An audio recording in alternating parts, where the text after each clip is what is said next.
પણ ભાવથી આવે છે, ભાવ છે. તમારે ભક્તિ માર્ગમાં જવું હોય ને તો પેલા ભાવ જરૂરી છે. ભાવ વગર કોઈ વસ્તુ મળતી નથી. આજે આપણે એક વિચાર કરો, સોનાને કેટલું આપણે લોકરમાં તેજુરીમાં સાચવીને રાખીએ છીએ.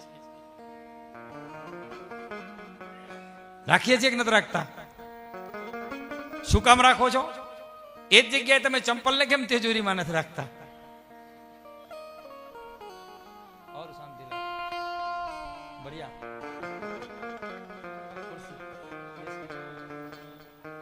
સોનાને સાચવો તમે, અને ચપ્પલ નહીં સાચવતા. એ ગમે એમાં પડી હોય, ચિંતા એ બાજુ આપણો જીવે ન જાય. પણ સોનું ઘરે પડ્યું હોય તો ઘરે પડ્યું છે, ઘરે પડ્યું છે. શું કામ? જવાબ દીજીએ. ક્યું?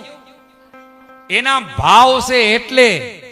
એમ જો ભગવાન પ્રત્યે તમારો એવો ભાવ હશે તો गारंटी के साथ हनुमान धाम के बापू कहते हैं कि आपका काम बन जाएगा.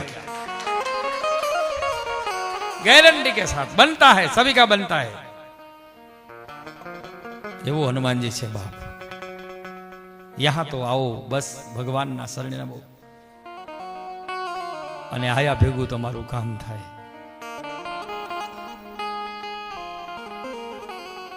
અમારા ગુરુજી શત્રુધનદાસજી મહારાજ એમ કહેતા કે જે વ્યક્તિ હનુમાનજીનું શરણું લઈ લે ને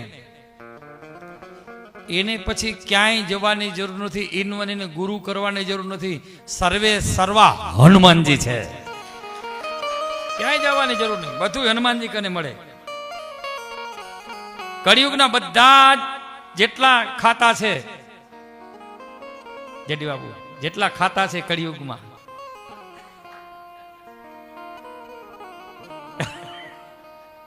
એ કળિયુગના જેટલા ખાતા છે,